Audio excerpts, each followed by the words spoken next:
Pressionado pela oposição a instalar a CPMI do Banco Master, o presidente do Senado, Davi Alcolumbre, tem apostado nas sessões semipresenciais, como uma forma de evitar embates diretos com os parlamentares e tentar reduzir a pressão pela abertura de uma nova frente de investigação sobre a fraude bilionária do banco de Daniel Vorcaro. Oficialmente, qual é a justificativa, qual é a desculpa dos dois presidentes das casas para optar por essas sessões semipresenciais? É que os parlamentares precisam estar em suas bases para fazer negociações sobre a janela partidária, que é justamente aquele período em que os deputados e senadores podem mudar de partido sem o risco de perder o mandato, como uma forma de tentar reorganizar as forças políticas e costurar alianças para o processo eleitoral de outubro. Porém, a janela só termina em 3 semanas, no dia 3 de abril. Começar essa com o Cristiano Beraldo? Mas antes disso, tem uma informação importante, viu? Preciso me despedir de parte da rede, que ficará agora com a sua programação local. Agora sim, chamo os nossos comentaristas.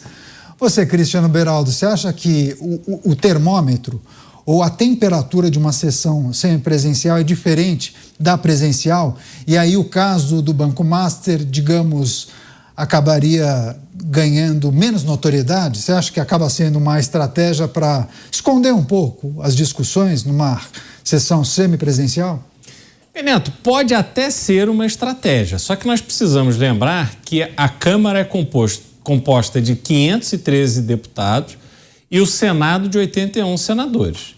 Portanto, os presidentes das casas podem não chamar sessão presencial, podem usar esses artifícios, mas cadê os deputados? Cadê os senadores?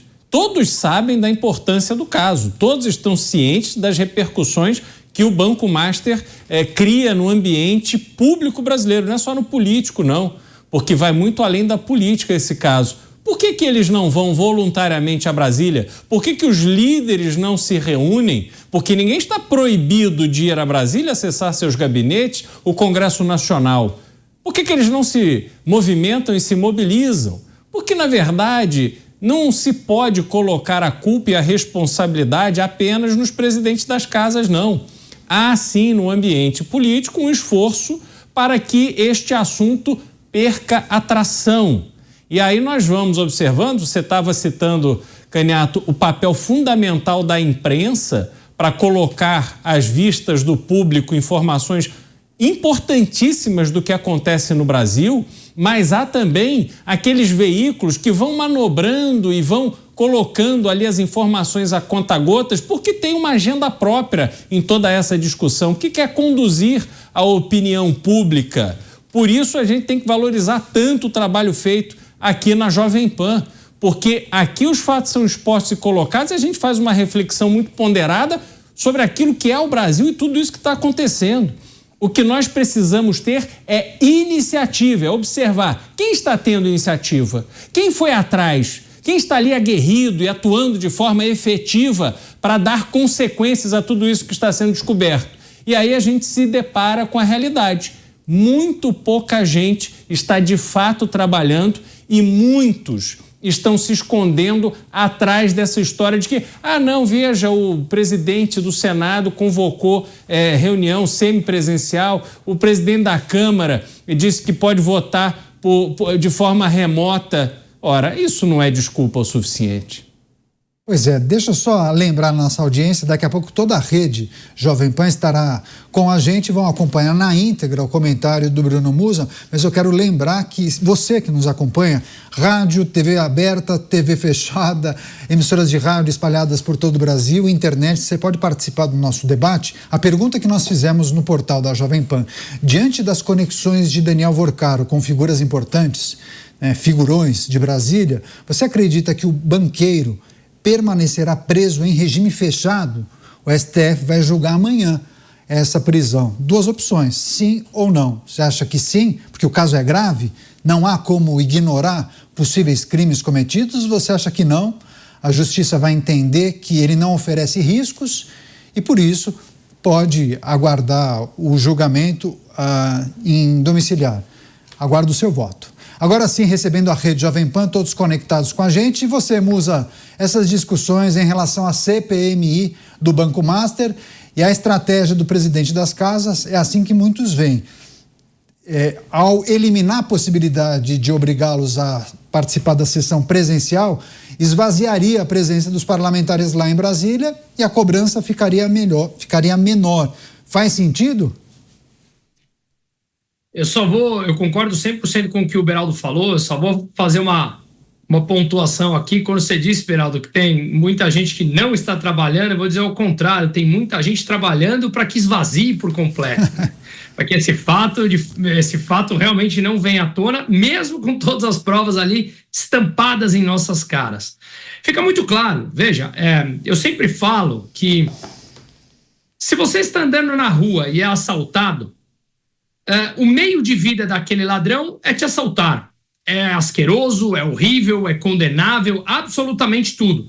Ficamos indignados, com raiva, mas você não pode ficar surpreso. Afinal de contas, o meio de vida daquela pessoa é te roubar. O que eu quero falar com isso? Pessoas que estão da alta cúpula envolvidos nesse caso, com todos os nomes sendo divulgados, provas de encontros, contratos ultramilionários muito acima de qualquer média praticada no mundo, repito, inclusive pelo maior escritório de advocacia do mundo, não cobrariam honorários como esse. Teve uma matéria que divulgou a respeito disso.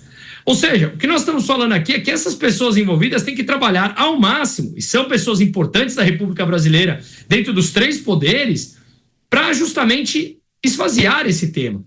Aqui reside um grande ponto. Se todos eles estão envolvidos, como que a gente consegue frear? Não tem nenhum tipo de possibilidade, à exceção, na minha humilde opinião, de uma pressão da população e uma pressão da mídia. É a única forma disso continuar caminhando e sendo falado. Mostrando, sim, a indignação, a perversão que isso representa, porque é a única forma de reavermos um pouco, não apenas do financeiro, mas do mínimo da moralidade que esse país simplesmente entregou de mão beijada a esse grupo. Eu queria entrar em um outro capítulo com o Dávila e com o Mota para nós jogarmos luz sobre o papel da imprensa, porque a gente tem visto, 4, 5, 6 frentes de investigação, cada investigação debruçada sobre uma parte do esquema do caso do Banco Master, mas, Dávila, é preciso considerar o importante papel da imprensa, as muitas revelações que vieram à tona, as várias reportagens que foram publicadas em vários veículos de comunicação, e muitos que acompanham de perto esse caso veem como fundamental esse monitoramento por parte dos veículos de comunicação, os repórteres, aqueles que acompanham o caso. Mas há também algum receio, né? Nós vimos, inclusive, na quebra do sigilo das conversas de Daniel Vorcaro, ele tratando com aquele capanga, né, que depois tirou a vida, inclusive, na sede, nas dependências da Polícia Federal, projetando uma situação em que ele e outros comparsas iriam bater em um repórter de um jornal simulando um roubo. Ou seja, acompanham, né? Esse tipo de gente acompanha, monitora o trabalho da imprensa e é preciso considerar que poderiam, inclusive, jogar sujo para impedir o trabalho dos jornalistas. O trabalho da imprensa tem sido fundamental nesse caso, não? Fundamental. Aliás, quando o mafioso quer dar paulada em jornalista, é porque a imprensa está fazendo o papel dela, de informar, dizer, revelar a verdade e não baixar a cabeça ou ser cooptada pelo crime. Essa é a verdade. Então, neste caso do Banco Master, a imprensa está, sim, cumprindo um papel fundamental. Não vai deixar essa questão esfriar, várias investigações ocorrendo ao mesmo tempo, os jornalistas trazendo os fatos, reportando a verdade e desmascarando essa república do rabo preso, Canhata. É uma vergonha o número de pessoas importantes da política do Estado brasileiro envolvidos, sendo cooptadas, corrompidas por essa questão do Banco Master. É escandaloso. Mostra como a nossa república está doente, está carcomida pela corrupção e a imoralidade, pela roubalheira. Então, a imprensa tem um papel fundamental em ajudar o Brasil a se reoxigenar, a combater essas pessoas, a ajudar a imprensa, a Polícia Federal, o Supremo, todo mundo que está fazendo o trabalho para botar essa turma na cadeia. E, aliás, no ano eleitoral, é ótimo que saia um escândalo desse, porque aí o eleitor vai saber que essa República do Rabo Preso não merece o voto, não merece ser eleito, porque uma vez eleito é o que eles fazem. Então, Caniato, certamente o papel da imprensa, no caso do Banco Master, precisa sim ser aplaudido. Ela está fazendo um papel cívico de grande importância para desvendar esta roubalheira, esse maior escândalo financeiro da história do país. Agora, Mota, quando a gente fala da imprensa e do caso do Banco Master, você não acha que esse episódio acabou expondo parte da imprensa? Porque muitos veículos, ou pelo menos muitos jornalistas, se viram pressionados a tomar uma posição talvez diferente daquilo que muitos viam em episódios passados. É possível considerar essa mudança de posicionamento de alguns jornalistas ao longo do processo de investigação, né, e as informações que vieram à tona? É uma mudança relativa, Caniato, porque vários desses jornalistas que passaram a ser críticos de um sistema que eles aplaudiam entusiasticamente até pouco tempo, vários desses indivíduos e veículos não fizeram meia-culpa. Não é possível você aplaudir uma instituição ou uma determinada linha de ação hoje e amanhã você se tornar um crítico duro, ácido, surpreendentemente agressivo desses mesmos indivíduos e instituições e não dar nenhuma explicação para o que foi que aconteceu. Nós aqui temos um enorme respeito pela inteligência dos nossos espectadores e dos nossos ouvintes. Quando a gente dá uma opinião aqui, a gente diz por quê, explica e procura, mesmo de uma forma imperfeita, incompleta, manter uma coerência. E nós mesmos aqui apontamos eventuais erros, omissões ou incoerências uns dos outros. É isso que você espera do jornalismo, né? Que você ajude as pessoas a entender o que se passa e não que você confunda ainda mais a cabeça das pessoas. Então, eu, como jornalista, como parte de um veículo ao qual eu tenho orgulho de pertencer, Caniato, porque nós, desde o momento zero, estamos aqui, muitas vezes com riscos que só nós aqui entendemos, né, nessa casa que nos recebe tão bem aqui como a Jovem Pan, e nós estamos aqui sempre buscando a verdade. Então, em nome dessa verdade, eu gostaria de saber por que essa mudança, porque esses veículos mudaram do aplauso para a crítica. Onde está a explicação? Não que eu não valorize essa mudança, por favor, não me interpretem mal. Eu acho que essa mudança pode contribuir, quem sabe, para justificar o otimismo do meu amigo Dávila. Quem sabe essa mudança dessa parte da mídia não é uma senha secreta, não é um segredo que está sendo colocado aí. Então eu aplaudo essa mudança. Eu só gostaria de uma explicação por uma razão muito simples, Caniato. Se essa explicação não for dada, a gente vai ficar sempre com medo que essa mudança seja temporária e que amanhã a gente acorde de manhã e essa mídia tenha mudado de novo e voltado a aplaudir o que eles hoje criticam. Pois é, não queremos o jornalismo camaleão. Acho que o Dávila pediu a palavra, só quer fazer um rápido complemento, só para fechar essa discussão, eu vou entrar no outro capítulo. Vai lá, Dávila. Não, eu concordo com o Mota. É muito importante a credibilidade da imprensa pela sua coerência.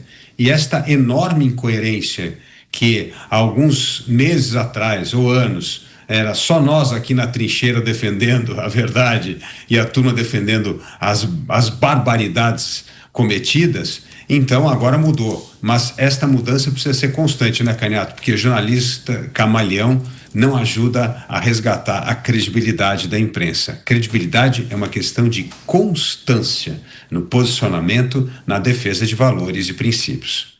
Pois é, tem um outro aspecto, só para a gente fechar essa discussão. Como é que está? A direção só confirma para mim como é que a gente está de tempo?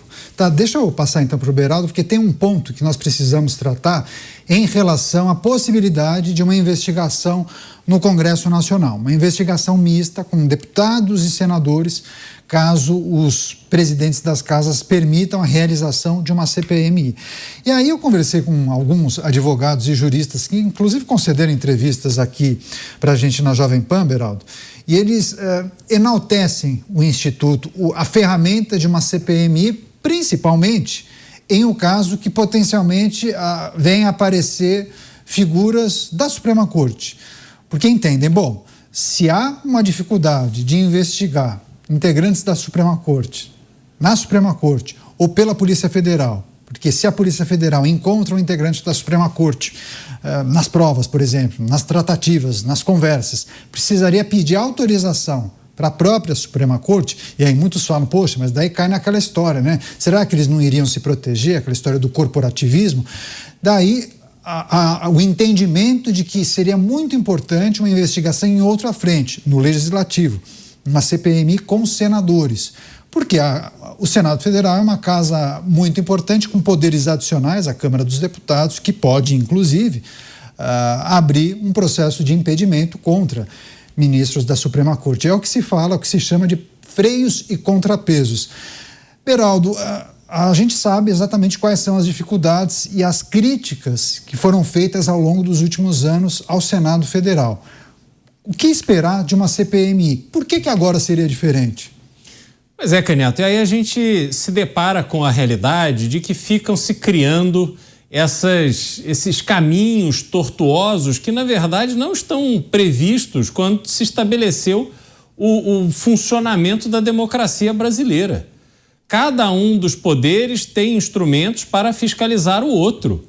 O poder judiciário é fiscalizado pelo Poder Legislativo através do Senado Federal. Em nenhum lugar está dizendo que, ora, caso haja uma desconfiança, uma suspeita, uma acusação contra o ministro do Supremo Tribunal Federal, é preciso fazer uma CPI para que então se discuta impeachment ou não impeachment, porque o processo de impeachment prevê esse debate.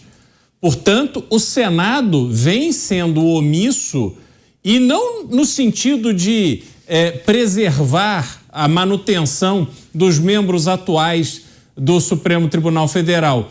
Ele tem sido omisso porque ele tem impossibilitado a discussão sobre a manutenção ou não. Se há votos ou se não há votos para dar andamento ao impeachment de um ministro, a gente não sabe porque sequer permitiram essa discussão. Agora vão estabelecer esse instrumento da CPMI, ao que parece, isso está aí num caminho que pode acontecer, mas mesmo que a pressão seja tão grande para o presidente do Senado estabelecer a CPI, eu acredito, Canhoto, que haverá todo um esforço do aparato político brasileiro para ocupar os espaços estratégicos e impedir que essa CPMI tenha algum resultado efetivo.